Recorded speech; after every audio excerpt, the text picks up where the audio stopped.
And welcome to Gridiron Nation, everyone. The CFL Draft Edition, at least the Post-CFL Draft Edition. I'm Jim Mullen. I've got Gord Randall joining me. Adam Kordick is pressing buttons in the background. Mike Hogan is not joining us, and there's a simple reason for that. He's a staff member of the Toronto Argonauts. So if he started talking about some other draft picks or some trade secrets from within the Toronto Argonauts war room, I think there's a sniper trained on him to take him out. Gord, let's talk about the draft overall. This was an odd one. I kind of call it the odds and ends draft when I really think about it, because there were a number of players in this draft who had sat out a year, in some cases sat out 2 years, like Jordan Williams, the first overall pick. A number of asterisk Canadians in there, thanks to the new national rule. Some strange picks, and it wasn't dominated by offensive linemen. Now, you compare that to the NFL draft, where once you got past all the stories of woe that seemed every first rounder had, according to ESPN and the NFL Network, most of those picks that they really talked about in depth had great lineage. They came from athletic families. They came from football families.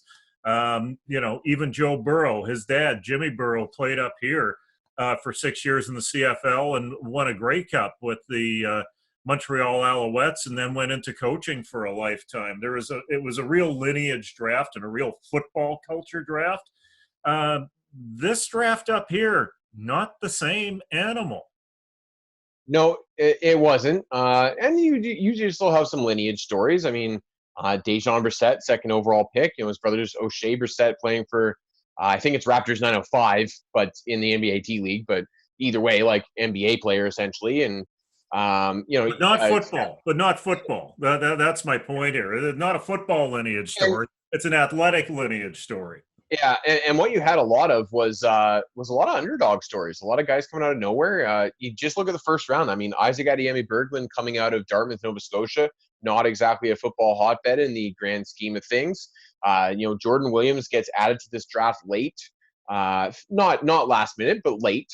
We was thought to be an American last year, and then realized, hell yeah, well, my mom was born in Toronto, and now all of a sudden that changes the math for him in this league. And Coulter Woodmansee, who goes, I want to say 6th or 7th out of Guelph, the offensive lineman, another late bloomer, late adapter to the game. Theron Churchill, a guy who's 25 already. A lot of guys with kind of asterisks around them, I guess, but definitely a lot of unorthodox football stories from players throughout this draft. Yeah. Let's take a look at Jordan Williams. Let's go through the first round here, first, Gord, before we go team by team, and then try to take a look at things from a college program perspective. Jordan Williams, hey, this guy looks like he's ready to go. He wants to play football. He wants to play professional football. A couple of years ago, the Hamilton Tiger Cats made a pick that decided he'd rather be a record producer rather than playing in the Canadian Football League as a first overall pick. But they've got a guy that's motivated, and they've got a guy that's going to be plugged into a linebacker position where there is room for a national player with the BC Lions. For sure. Off the top, Jordan Williams has made it very clear that he wants to play football professionally, and that's what he wants to do. I mean, it was funny when Hamilton came up for their first pick, and the broadcast went, Hamilton's generally done fairly well with their first round picks since so-and-so took over their drafts, with the exception of the first overall pick from 2 years ago who never played a snap for them. But otherwise, they've done great. But Jordan Williams has made it very clear that he very much wants to be playing football, and it sounds like he was, holding out for an NFL opportunity and just kind of thinking that was his only shot. And he strikes me, and I've said this on a couple platforms already, he strikes me as that classic potential CFL diamond in the rough, and that he's a guy that just doesn't quite have all the measurables in the NFL, and that he's listed at 6 feet, but he's barely 6 feet. In fact, he's probably more like 5'11" and change. But otherwise, like, the athleticism is there. He can be a downhill guy. He can be a sideline to sideline guy. He can thump. And I believe his athleticism will translate well into coverage in this league. So I'm not going to say he's a slam dunk by any means, because I just don't think those exist when they're first coming into the league. But I think that his profile is such that it'll translate well to this level. And, I thought that BC, for where they are as a franchise right now, like that is, I think, as urgent of a win now team in this league as there is right now, for a number of reasons. That team and the people running it need to win, and they need to win quickly. And so for them to, make a splash, trade up for the first overall pick, grab the headlines there, grab this guy who can come in right away. And, an important part of the math for the Lions too, I might add, is that they have the depth at national linebacker to make that a bona fide national spot, in that they have Adam Konar under contract. They also have Jordan Herdman under contract. Now, Jordan Herdman's apparently on a pretty big ticket, so that may not last very long at this point, but they do have the guys there where they can make that a legitimate ratio breaker position. And now that gives them some flexibility elsewhere, say on the defensive line, where they haven't really had a lot of top-notch Canadian talent in the last number of years. Yeah, Mark Chapman, by the way, is that first overall pick that decided not to sign with Hamilton. Let's take a look at the second pick, and Dejan Brissett gets selected by the Toronto Argonauts. I think he kind of went high based upon where he was ranked. I saw him coming in at about a 5 to 7. But as you mentioned, there's a family connection there to the Raptors and 905. He's a local product that went south of the line to an academy. His numbers in Richmond were phenomenal. And a matter of fact, he's the runner-up to Nathan Rourke in the very first Cornish Trophy Award because of his output there. Unfortunately, he was injured the next year, took a redshirt season, went to Virginia, was injured in training camp, and I think he was really superseded by another Canadian. Terrell Jana kind of moved in and took that role away from him, and we didn't really see much of him at Virginia until the last couple of games of the season in a supporting role. But certainly he's shown that he can produce the numbers many different ways, not just as a receiver, but as a returner as well. Yeah, he's got the athleticism to contribute in a number of facets in the game. I said to you when we were prepping for the show, I do believe that had Dejan Brissett duplicated something close to his last season at Richmond, his junior year, in his senior year, he would have been a day 3 pick in the NFL draft. I think he did have enough flashes, but last year essentially was a lost year for him. And I mean that's a theme that's come up a couple times with some of the guys that have been taken fairly high in this draft too. Is that the last calendar year, for various different reasons, essentially being a lost year? It applies to him. It applies to Touvell Pinto, Stavros Kassatonis, Dan Boscobombo, the third-round pick for the Lions, Court Hammond. A number of those guys essentially had their 2019 not completely wiped out, but very much limited for a number of reasons, and that became a bit of an unfortunate theme in this draft too. Well, and one guy that actually had a year taken away from him was Adeyemi-Berglund, which is next up. Selected third overall, and I love Adeyemi-Berglund going to Calgary. I love it because he's got a great story behind him. There's a guy that was not happy to sit in Dartmouth, Nova Scotia, so he looked for the next best opportunity, which was going to CJEP in Lennoxville. And he showcased himself in Lennoxville, put a heck of a tape together, and he told the story on our show. I believe it was back in episode 7. We had him on, where he was a pest to every coach that he could get on the phone to, where he pretended he was somebody else. If the coach, the first time around, he tried to reach out to him and he couldn't get a hold of him. Like, he was relentless to get to the next level. I like that level of fight in him and that level of motivation. And over the last couple of years, as a rush end, I think he's proven to a lot of CFL scouts out there that he could get some traction in this league. I completely believe that IAB is going to have a solid career in this league, and in fact, I think he's got a good shot at being the first elite Canadian rush end in this league since Brent Johnson.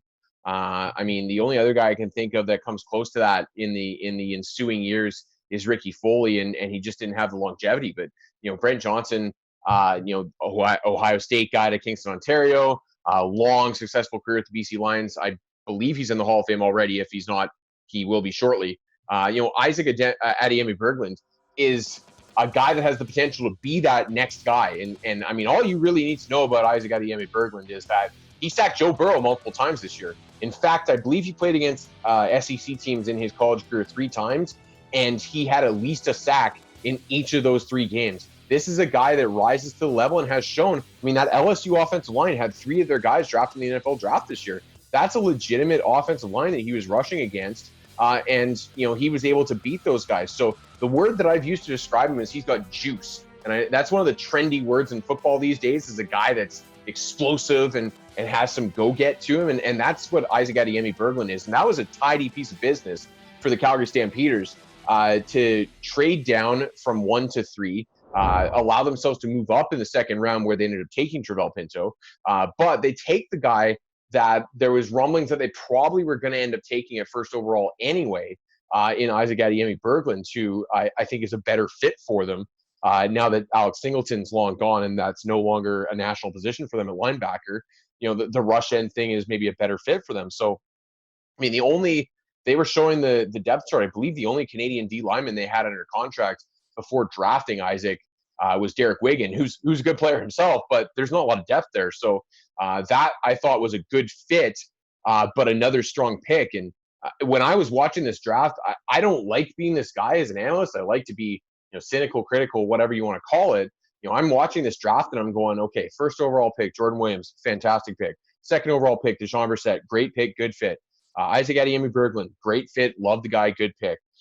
Next pick we're going to talk about in a minute here, I'm sure, Tomas Jacardila, good pick, most pro-ready offensive lineman in the draft. So that's 4 out of 4. Adam O'Clair goes at 5, and you're sitting there going, man, he lasted all the way to 5? Like, this guy's a player. And so 5 picks into the draft, you're sitting there going, well, these guys have nailed it so far.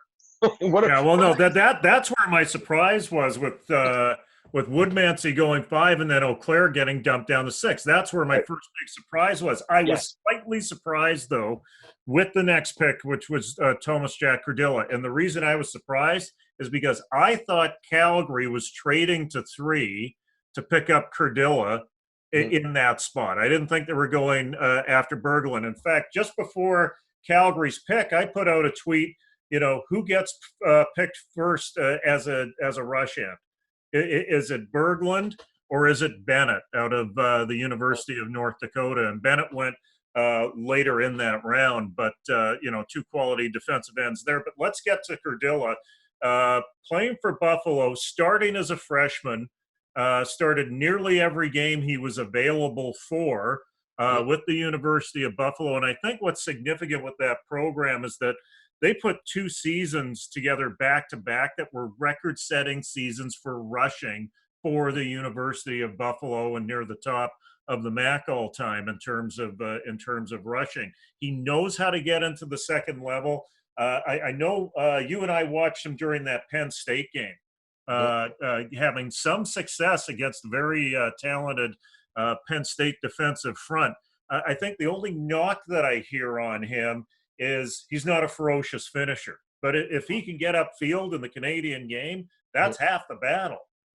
Yeah, he moves his feet well, and he's fairly compact for an offensive line guy. Definitely a guy that's a natural fit in the interior. And we talked about this on our show in the fall.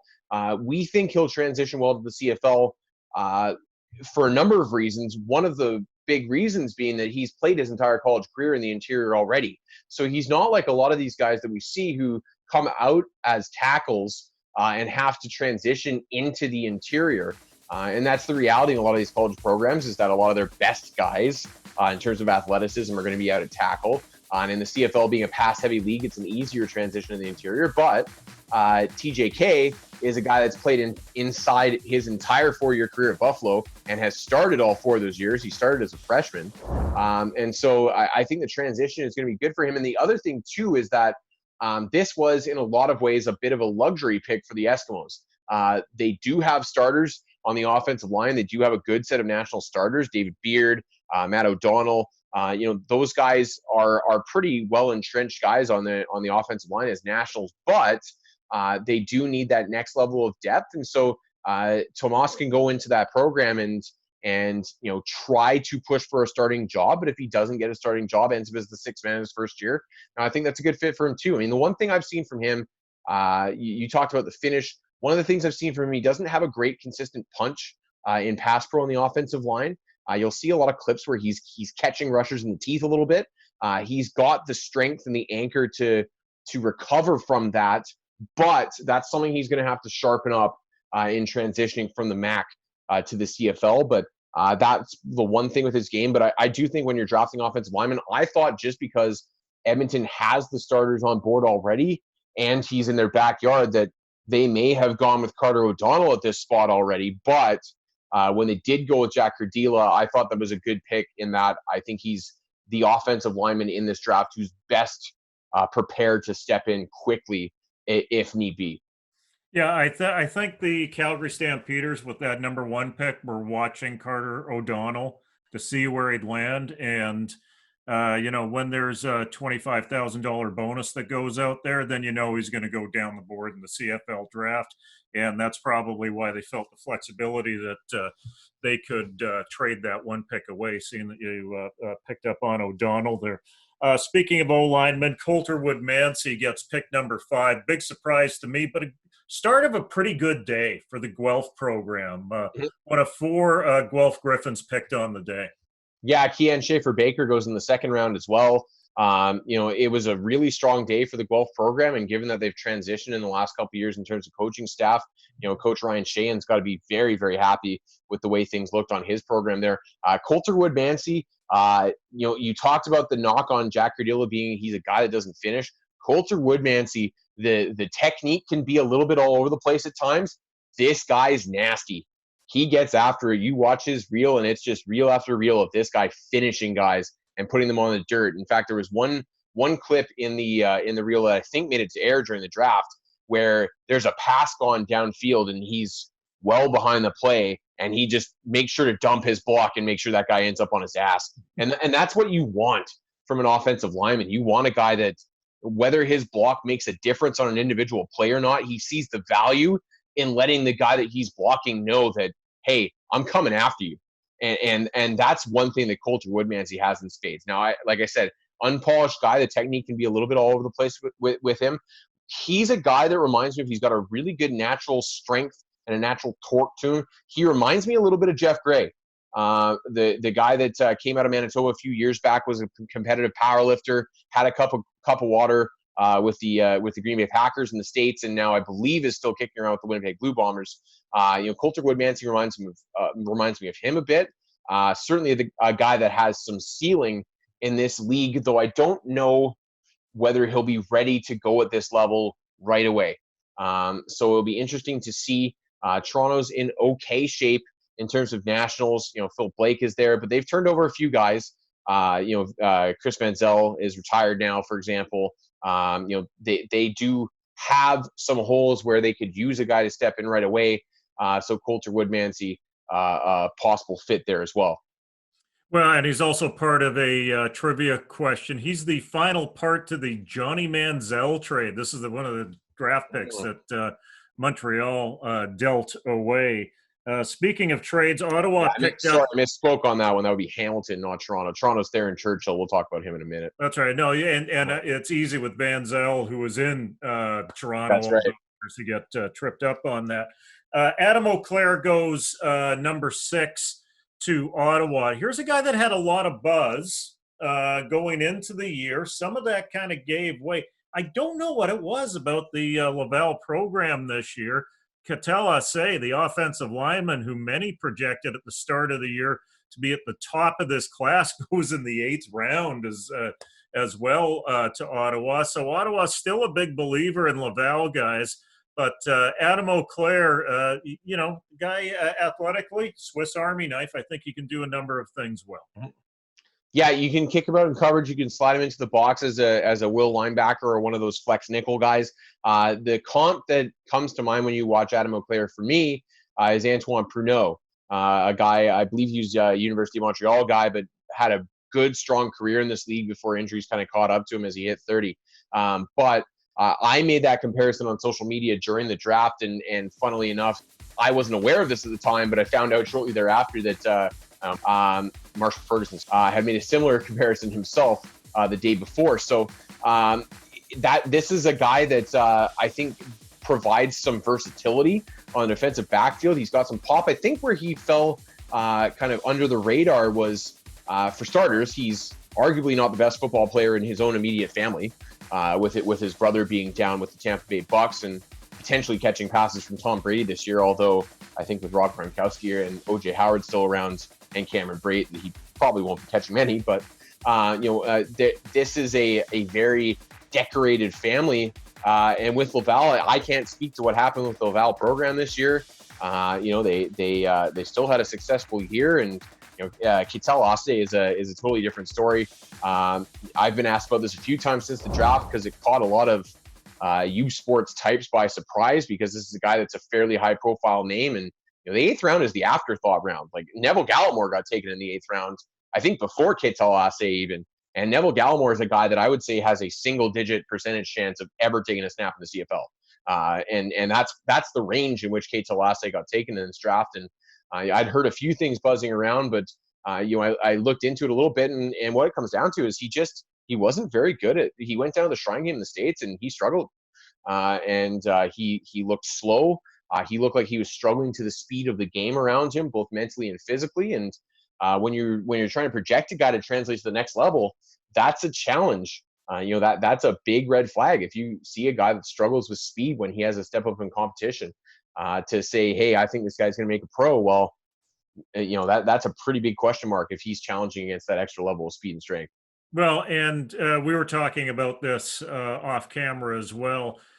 He might be the next Kittel Ase, even though we're talking about an 8th rounder here. He was projected to be by many in this first round, comparable to a Kirby Fabian, in terms of having those measurables, having that even the bit of an NFL look. At least at the start of the season, there was that sort of buzz around him. I don't think Fabian ever really lived up to expectations or his draft status. I think maybe for Kittel Ase, we saw a tweet from him earlier today talking about having to focus, don't worry about being disrespected, take the anger and reinvest it into results. Maybe it's a really good wake-up call for him and a good reset button for him. He's in as a draft pick, but certainly on the other side of the draft board. Yeah, another guy he reminds me of a little bit is Codger Spooner, the guy that came out of McGill a couple years ago. Has some power, very raw, and footwork's a bit of an issue and stuff like that. I think, to be honest with you, Jim, too, though, I think what we may be seeing as well is a little bit of a dulling of the reputation of Carl Brennan and the guys that he produces at Laval. That was long seen as a slam dunk automatic. These guys translate fantastically to the CFL offensive line factory. And we've seen a number of guys in recent years not live up to their billing coming out of Laval. Out here on the West Coast, Charles Vaillancourt's a guy that comes to mind right away, who the Lions took with 3rd overall pick one year in whatever year that was. And he never really took a meaningful snap for the BC Lions. Go ahead. I'm going to go to this and hold this up. The former Pierre Lavertu, draft pick. He's not even in the sport anymore. Yeah, I mean, I think injuries were a big factor with Pierre, but Carl Lavoie is another guy that's kind of been up and down in this league, and I don't even know if he's still in the league or not, too. So it's the sterling reputation of Laval for producing pro-ready offensive linemen, I think, has taken a little bit of a hit in the last couple of years, and I take no pleasure in seeing that. I have a ton of respect for Carl Brennan, and I don't really know what's behind it, but that may be part of what we saw here too, is that, it used to be that the top guy out of Laval was automatically one of your top offensive line prospects in the draft every year. And more and more of those guys have flopped in recent years. And I think that this may be a little bit of a reflection that the reputation of this Laval program for being an offensive line factory may not be what it once was. Riley Maitland gets selected by Saskatchewan, the Saskatchewan Husky. Maitland Riley. Maitland Yeah, Riley. yeah, Yeah. Maitland, right? Obviously, the hometown discount. Mhm. Yep. Matt Riley, the hometown thing's great, and you and I both know a lot about the football culture in Saskatchewan. He's a guy that's going to be an instant hit there. Very blue collar type of guy. He's a smart football player as well. Profiles very, very well as a center at this next level. And I mean, it's hard to question Scott Flory producing offensive linemen and the University of Saskatchewan producing offensive linemen. So again, that's another pick where I looked at it and I went, yeah, fit is excellent there. And Jeremy O'Day has a very, very good relationship with Scott Flory as well. So there's not a lot to be surprised about there, but I think Maitland Riley's a good fit. They have some good young, some older as well with Brendan Labatt kicking around still, but they've got some good national offensive line talent there as well. Dakota Shepley, another guy that comes to mind. They did lose a guy that we like quite a bit, Darius Bladdock, in free agency this year, but and that's kind of what Maitland Riley hops in to replace. But he's a guy that comfort level will help him hit the ground running. I think he's a smart football player. Athleticism's a little bit limited, but it's good enough. And he's a guy that, to me, profiles pretty well as a center at the next level here.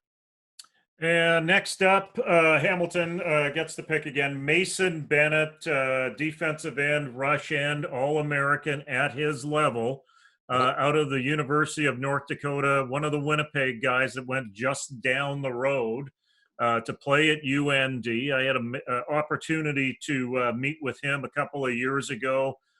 Great guy, represents really well. The word on him is that he is highly coachable. And he learns like a sponge.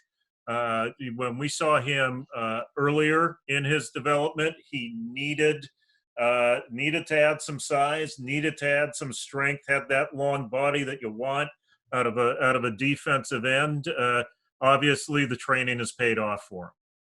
Yes, it has. I really like the pick for Hamilton in the spot here. I thought Hamilton had a pretty good night. I'm not as high on Coulter Woodmansee as they were, but Mason Bennett, to get him, I mean, I am a huge fan of Isaac Adeyemi-Berglund. I think he was the best Russian in this draft. Mason Bennett was the only guy close to him, and they were a clear top two. Mason's got a good profile as well. The one thing for me with Mason Bennett is I wonder where he's most successful playing at the CFL level. His body type and athletic profile are a little bit tweener in that he's a little bit skinny for a D tackle, for a 3-tech, and maybe not as stout against big interior offensive linemen.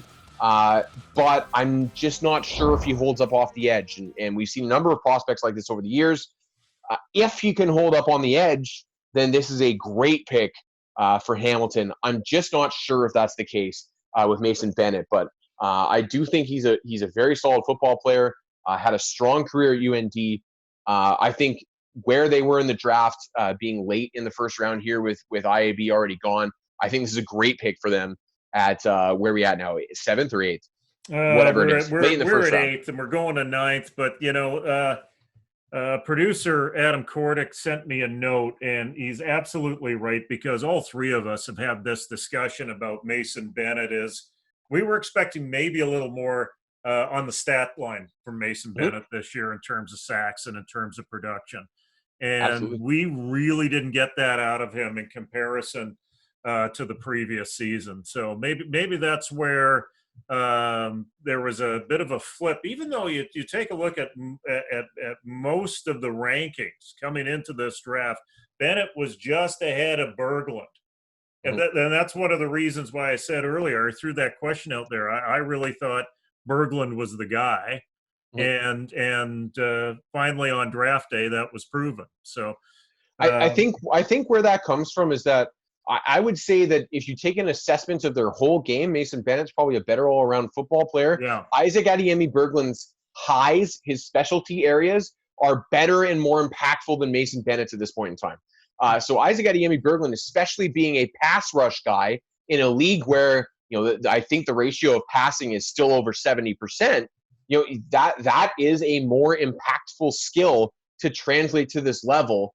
than being a solid all-around guy like a Mason Bennett is. So that's kind of where I see that difference being. And you're right. I think Mason Bennett only had, I want to say 4.5 sacks this year. That's not high over a 12-game schedule.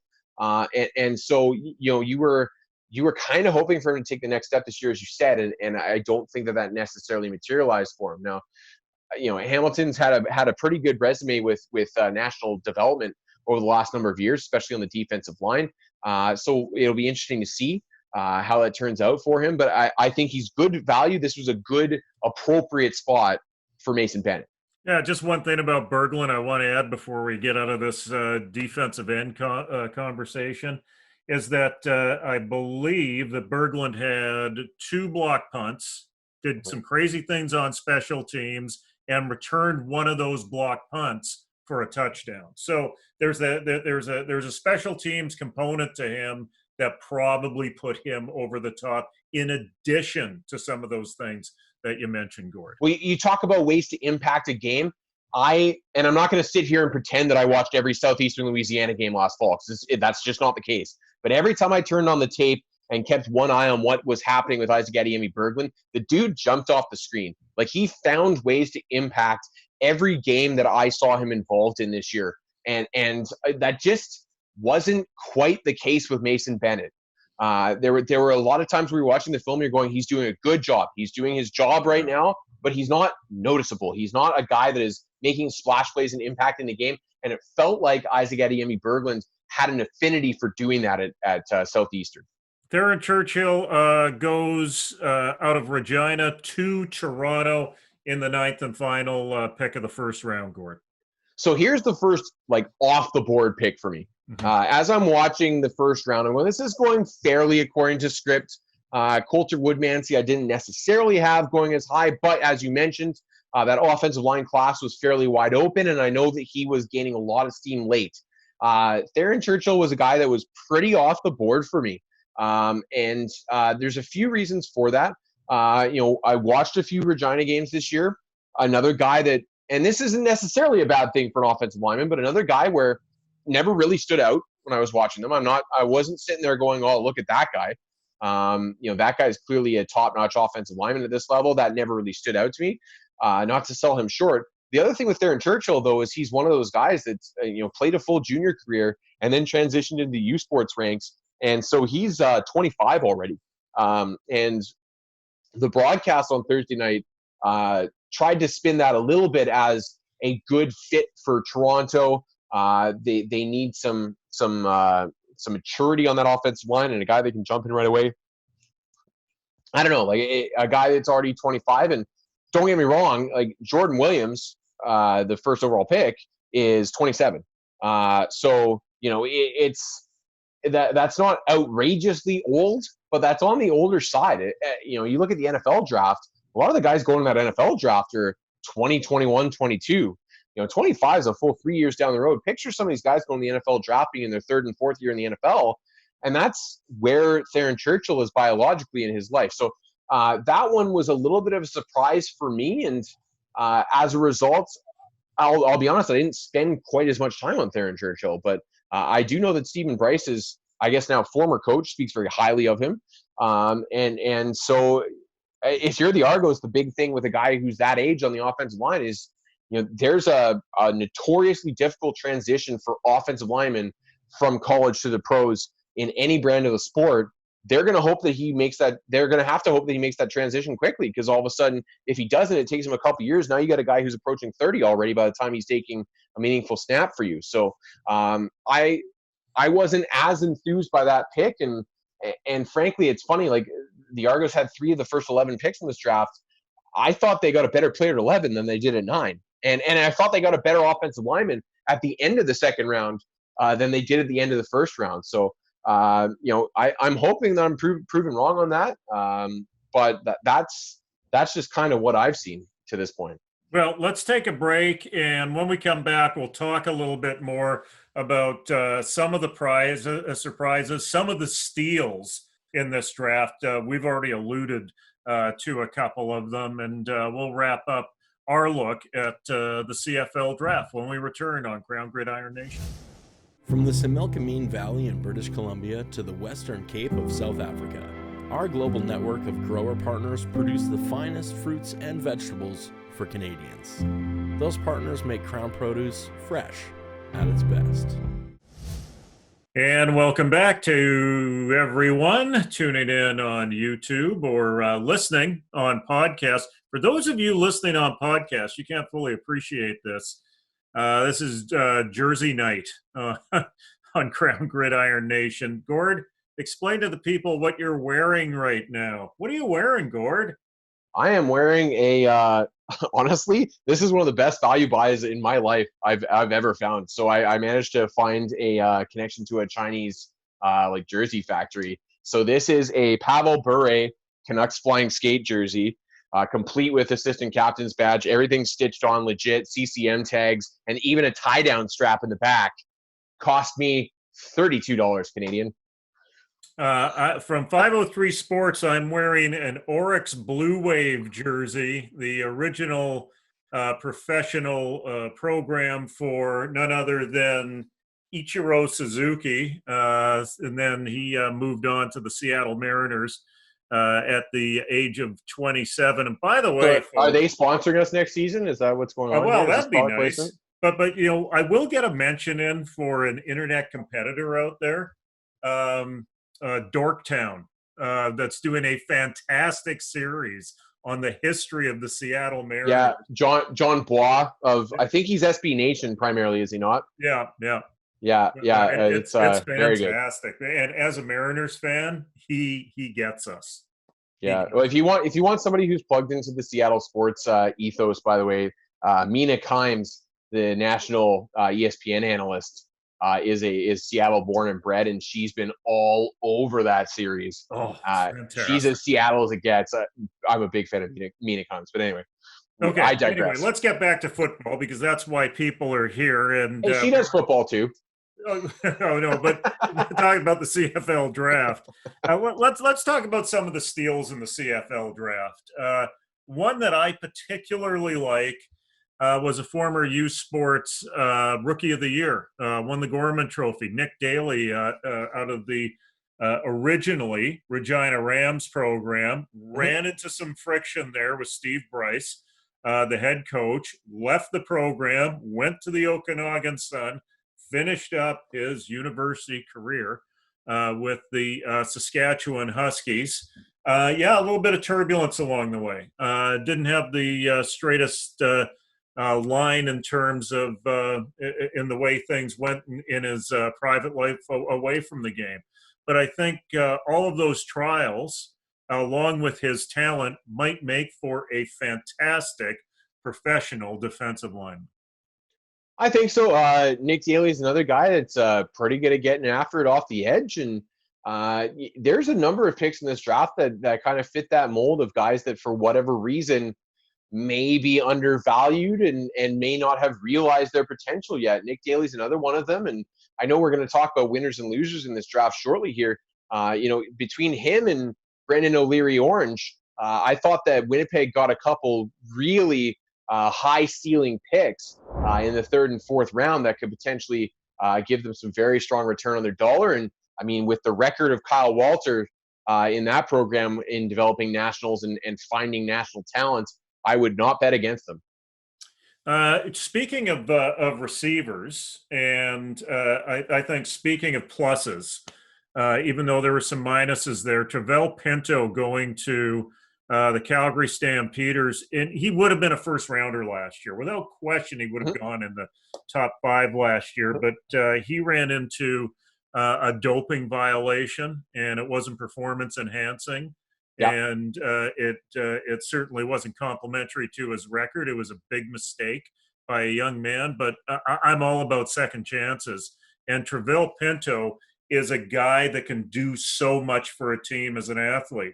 We saw it at UBC in terms of him playing both ways in a number of games a couple of years ago, producing interceptions and touchdown receptions as a receiver and being a returner. He can do so much. And you were mentioning this off the air. He pairs up well with Calgary's next selection, Ryson John, who's under an NFL contract right now. I don't think Ryson John could necessarily be marked in there as a steal, maybe penciled in there as a steal because he's right now NFL property. But I think he's on his way back here. I think eventually he is. When you talk about winners and losers in this draft, I think the Calgary Stampeders, and I am loath to say this, but I think the Calgary Stampeders with their first 3 picks hit a home run in this draft. They get Adeyemi-Berglund, the guy that they wanted anyway at first overall from a lot of reports that I've heard. But the best pure pass rusher in this draft, they get him at 3rd overall after the trade down. They didn't get fantastic value out of the trade. It was wild, that trade for 1st overall, when you contrast it to the NFL draft, in that all it cost the BC Lions to trade up 2 spots in the 1st round to 1st overall was to trade down 3 spots in the 2nd round. Whereas, I mean, if you were to pry that 1st overall pick last week from the Cincinnati Bengals, that would have cost you 4 first-round picks. It would have been crazy. But anyway, I digress a little bit. The Stampeders, I thought, played this draft just about perfectly, and the combination of players they got in that first 3 picks, I think, was an absolute home run. Calgary is a team that has a long record of producing strong national talent and having good national receivers. Recent examples of guys that have left in the last couple of years being Brad Sinopoli, Lamar Durant. Those guys are both some of the best national receivers in the league, to be honest with you. And that's what Calgary's had dating back to the days of Mark Boerichter or Vince Danielson. The franchise always seems to have at least one really good national receiver. It was a weakness going into this draft. I thought it was a thin spot for them. All of a sudden, it's a strong spot again. I think that, for starters, a lot of this hinges on my opinion on Ryson John's chances in the States. I am of the opinion, and we touched on this in last week's show after the NFL draft, I am of the opinion that Ryson John likely isn't going to be down in the United States long term. So being of the opinion that you're going to get Ryson John, the 2 receivers you got in this draft are a guy in Touvell Pinto that, had he not had this drug test and the fact that he hasn't played a snap in a year following him around, is very clearly in the conversation as the top receiver in this draft. So the top receiver in this draft went at 2nd overall. So that's a guy we're talking about potentially where Touvell Pinto belongs if he doesn't have that red flag on him, as far as CFL programs see it. But best pure athlete of receiver in this draft is Touvell Pinto. I think that you'll find that he transitions quite well to the CFL. The one question on Touvell Pinto is he big and physical enough to last at the pro level with the bigger and stronger dudes out there? He's only about 5'10" and a bit, 190. That's not big for a pro receiver. He's going to have to run away from dudes and avoid taking too many big hits. And you're probably not going to get a lot out of him in the blocking game. However, you combine that with a Ryson John, who is the complete polar opposite skill set of Touvell Pinto in just about every way, and that's a good thing. Ryson John, whereas Touvell Pinto's size may be a question mark, size is the last question mark on Ryson John. The guy's 6'6" and change. He's running at about 235 right now, I've heard, because he's working on trying to transition to tight end in the States. This is a big boy, but a guy that can move. He's still got 4.65 speed. You'd like that to be maybe a little bit quicker. But I think he's also a guy, because he's so big, the waggle, if they decide to line him up in the slot, will help him out to get started instead of being from a stop. And just a matchup nightmare. You think of sending a guy with that body type down the seam, and you don't have to create a lot of space. If you're Ryson John, they can throw to you in blanket coverage, and you're still going to come down with that catch, 75% of the time. I know this. He single-handedly beat a team I was coaching in high school with literally that play in a provincial semifinal one year. I still haven't forgiven our safety for it, but then again, I mean, the guy's in the NFL now, so what are you going to say? But those 2 receivers have these skill sets that are just so varied that I think the combination of the 2 of them could be deadly. And this could be a class where you're talking about what Calgary got out of this for a lot of years between those first 3 picks. There's the 2 receivers and Isaac Adeyemi-Berglund. So you're talking about the hype of one team with their first 3 picks. But if I'm judging by Twitter, the thing that got people really excited with the team that made their first 2 picks were the BC Lions. They moved up to number 1. We talked about that. We got the 2-time Cornish Trophy winner Nathan Rourke, a quarterback, going 15th overall, tying the record with Jesse Palmer for a quarterback in a CFL draft, going to the BC Lions. And a lot of people didn't know that he was born in Victoria, but the BC Lions are making sure that everybody knows he was born in Victoria. And of course, we have talked about him since he was in JUCO, since he was in high school on this show. And I've had the opportunity to see him play live. The one thing that really struck me from his first year, which was his sophomore year at Ohio, and his next year, was the pickup in his arm strength and the choices that he made as a quarterback when he threw the ball. Running is always 50% of his game. But the way he improved as a quarterback from that year to that year wasn't necessarily present into his senior year. And I think that's one of the reasons why he wasn't a UDFA in the NFL. He went into the NFL draft ranked 26 in terms of all quarterbacks. When you sort it out at the end of the day, he dropped by about 5 spots with other guys moving up in UDFA and draft picks. But here's a guy that I would think that if he was American, CFL teams would be looking at him anyway. They would, and the some of the people I talked to in the Lions front office essentially said as much to me. And Ed Hervey, I think, has also said that publicly on local radio here on TSN 1040, that their assessment of this guy as a football player, independent of whatever his passport was that this guy was a CFL caliber quarterback, 3-year starter at Ohio in the MAC, very decorated player in the MAC, mixed up the run and the pass. I would say one of the concerns in terms of transition with Nathan Rourke is that he did make so much hay on the ground, which isn't necessarily a bad thing. But if you watch the film, a lot of his yardage, a lot of his numbers on the ground are designed run plays. That's pretty rare in the CFL. When you look at quarterbacks making hay on the ground, it's usually receivers and defensive backs vacate the area, the rush over pursues, and that quarterback takes advantage of space.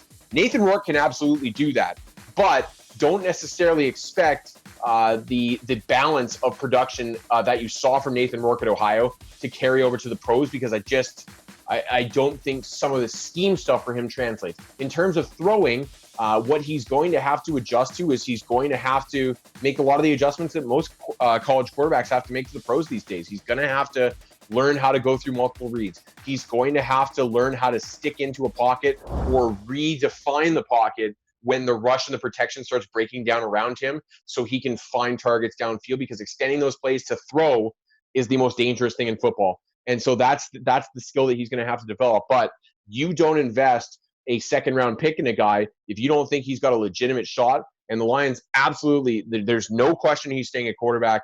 You'll see him in short yardage packages for sure, and hopefully some other sub packages in year 1. And the Lions' plan at this point, now that they've got this guy, is the roadmap for him is 2 to 3 seasons tutoring behind Mike Riley.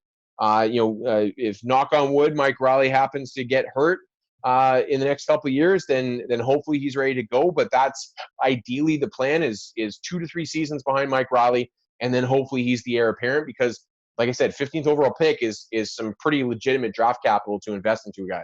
The Lions can carry 3, even up to 4 quarterbacks, but they can carry 3 quarterbacks. But with the new CFL rule, they only have to dress 2.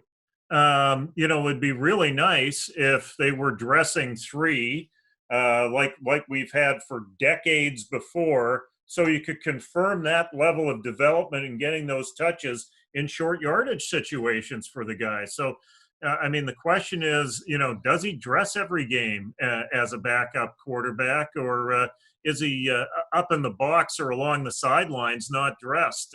I think that's something that might be at least a partial challenge to some of his development in the first year. If he does get to dress, even though he's only about 6'1", I kind of see him as a mini Strevler, because the one thing that becomes apparent when you watch this kid, he is as tough as nails, man.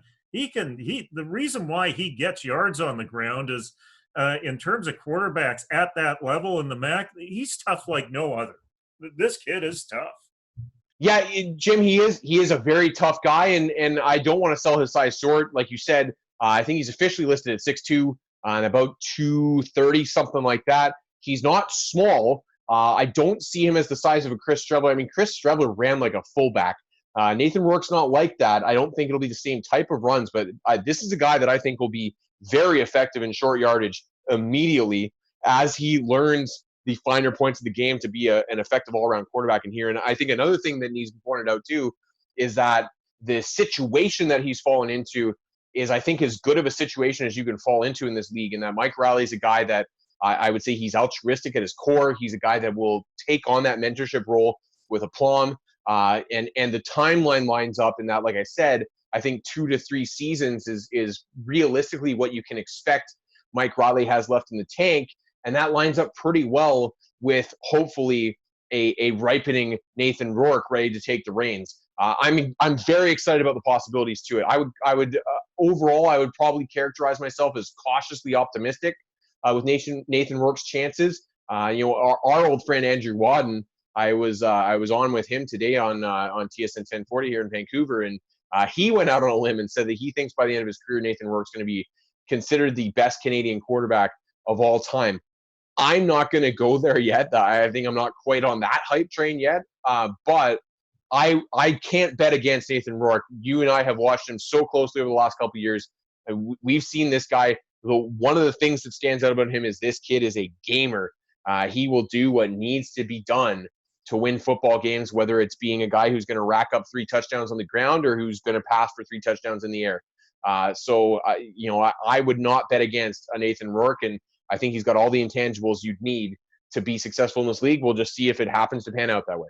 I think the last steal of the draft for me would have to be Stavros Katsatonis, the defensive player of the game from the 2015 Vanier Cup for the UBC Thunderbirds.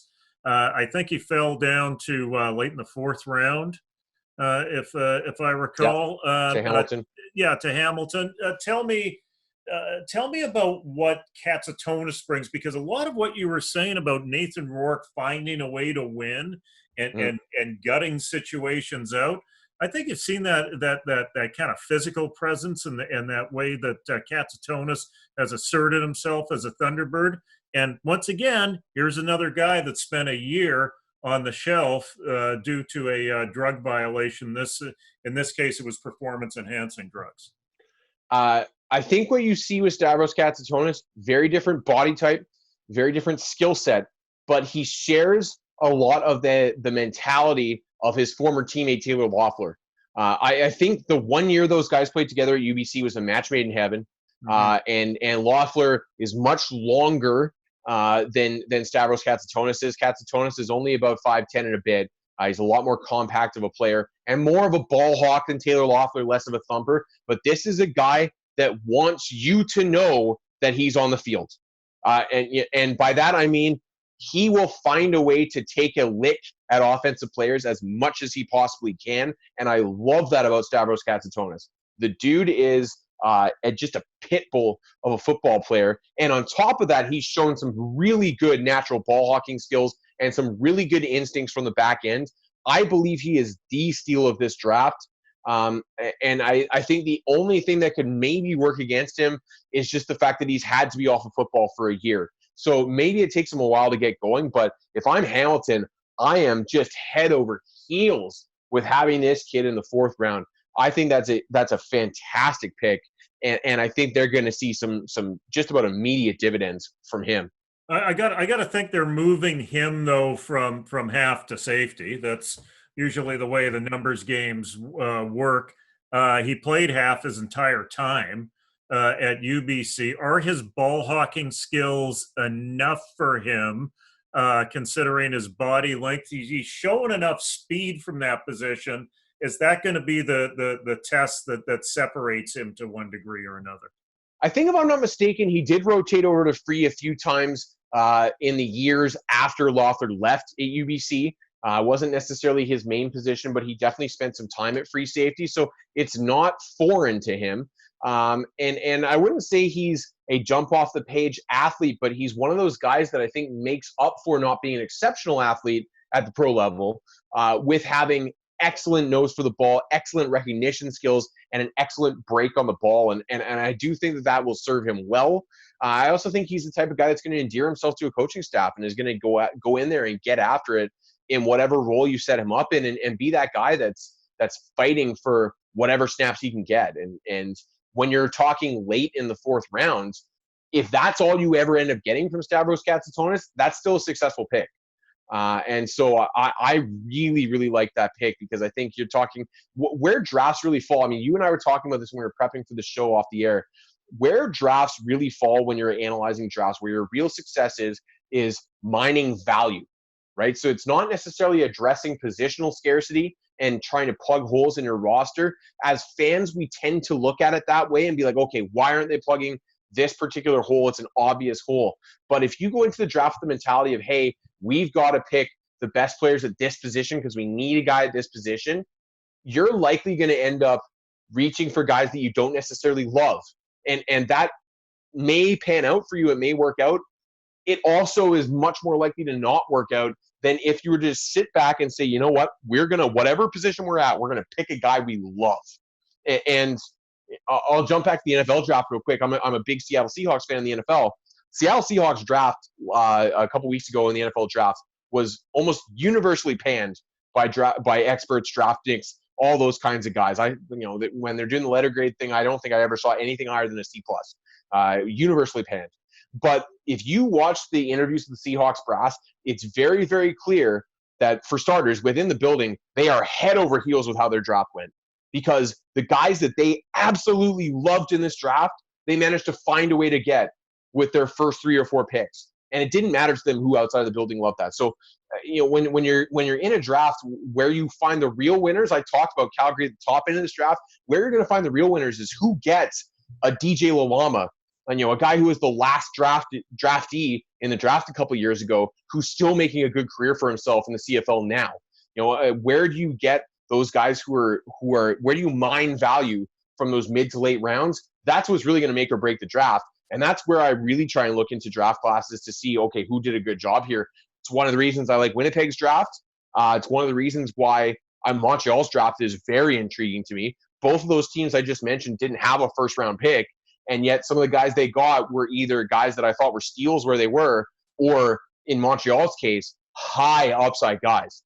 Montreal gets both Marc-Antoine Dequoy, who is the best athlete at defensive back in this draft by far, and also gets Carter O'Donnell. Should those guys end up in the CFL and healthy, that's the best draft class in this draft, bar none, no question. Well, here's the thing about Montreal's draft, Gord, and I think Danny Machocha is going to be a fantastic general manager in this league. Maybe just based upon this, but also based upon his experience, of course. 3 of the first 4 picks by the Montreal Alouettes were Montreal Carabins. And the reason why I think that's such a great proposition, not just because Danny knows those players, because he coached them and worked with them. We know what the window of development is in many cases for national players. It's usually 3 years after the draft, maybe 2 years. And what happens after 2 years, after a year and an option or a 2-year deal, is a number of these players who get drafted outside of their hometown will go home again. They'll take the hometown discount. They'll move on.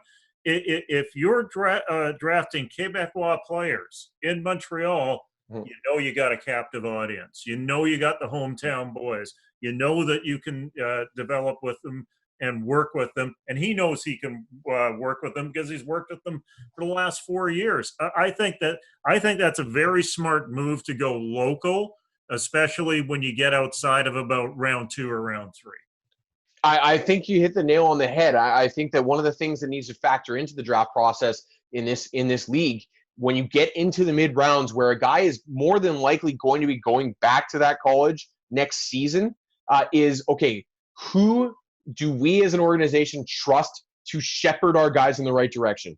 What organizations do we trust to send guys back to that we know they're going to get something out of that year, and it can kind of be a de facto minor league system for us. And so that's why you see you tend to see CFL organizations go to some of the same pipeline universities for guys. If you look at Danny Machocha, the guys that he went for, he also picked Cameron Lawson out of Queens. There are organizations there, Carter O'Donnell out of Alberta, and then the other guys, I think 3 in total from the Montreal Carabins. He knows the coaching staff's there. He trusts that wherever those guys end up for next fall, I mean, in Carter O'Donnell's case, it could end up being with the Indianapolis Colts, and I think it likely will. He trusts that wherever those guys are, they're going to develop over the year, whether they make the Alouettes roster or not. And so, especially as a team that didn't have a first-round pick, I really like the approach from Montreal. They just went, you know what? Let's just swing for the fences. We like Cameron Lawson. He's a guy that's a lot safer than the other two guys, but Marc-Antoine Dequoy has had some serious injury issues in his last number of years, and he may also end up sticking in the States. Carter O'Donnell is a guy, my personal opinion is that he's going to be in the States for a couple of years, probably at least, and you may never see him. But that like I said, highest upside draft and certainly the highest variance draft in terms of boom bust has got to be the Montreal Alouettes. Hey, Wednesday, we will be back with another show. It'll be a live stream starting in the afternoon at 1 o'clock Eastern time. The Cornish Award, the Cornish Trophy, we will get to hand that trophy out to the winner. We have 5 finalists. I believe we have one favorite, Gord. Yeah, and it's not the aforementioned Nathan Rourke, unfortunately. As good as he was again this year, and he did have a good season. I mean, we just saw one of the most electrifying seasons from a Canadian college football player ever. And I would say, we talked about this on our program last week. Chase Claypool had a fantastic season too. I think in any other year, he's probably walking away from this award with the award. But Chuba Hubbard, just a transcendent season at Oklahoma State, and it's only a matter of that coronation. To be honest, it kind of reminds me of the NFL draft this year, where it's been it was kind of a fait accompli for months on end that Joe Burrow was the guy at number 1 overall, and there wasn't a lot of drama around that. I'd love to build up drama and sell the product, but I don't believe there's a lot of drama around who's going to end up walking away with the Cornish Trophy this year. Well, that's Wednesday morning or afternoon, depending on where you're at. It's going to be live streamed out on the Canadian Football Hall of Fame website and the Football Canada website. So there will be 2 options for you there, and it'll also be an archive. So that's when we'll talk to you next, is on Wednesday. And Gord, it's a suit and tie day. Even if you're at home, it's a suit and tie day. Look, as long as you don't make me shave, we'll be fine. That's fine. Yeah, we'll 6 years in, you never have, so we should be fine. There you go. Okay, thanks for joining us on the Gridiron Nation, everyone, and we will talk to you on Wednesday.